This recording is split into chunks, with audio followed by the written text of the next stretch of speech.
2 taon na ako dito, wala akong napapagawa dahil kayo ni Saldi, kinukuha niyo yung pera ng Congress. So he knew. Yun ang sinabi niya.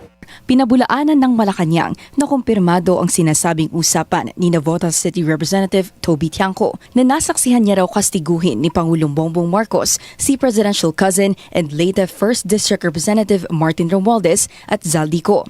Ayon kay Tiangco, pinagalitan umano ng Pangulo ang dalawa dahil sa pagkakamkam ng pera sa Kongreso. Martin, kayo ni Saldi, ilang bahay ba ang gusto niyo sa Forbes Park? Gaano karaming aeroplano, helicopter? That is the president's asking Martin. Yes, helicopter kailangan nyo.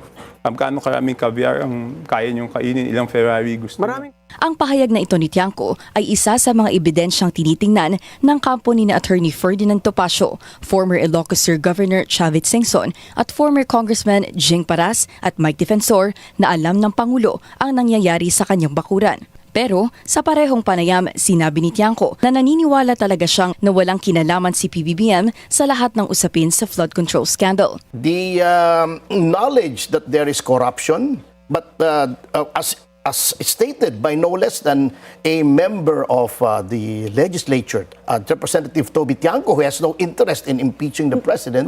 Kung alam naman pala ng Pangulo na may kumukubra ng pondo sa Kongreso, ano raw ang ginawa niya sa impormasyong ito? Dagdag ng kampo ni Topacio, bukod dito, makapal ang inihain nilang impeachment complaint laban kay PBBM dahil nilabag-an nila ng Pangulo ang halos lahat ng nasa konstitusyon maliban sa treason. Sagot ng palasyo, wala pong naibibigay sa ating anumang mensahe ang Pangulo patungkol sa sinasabing pag-uusap nila ni Congressman Toby Tiangco. Pero noon pa man, alam na natin na ang Pangulo ay tutol sa korupsyon. Kaya nga po nagsimula ang pag-iimbestiga dahil naramdaman niya at nakikita niya kung paano ba inabuso ang pondo ng bayan.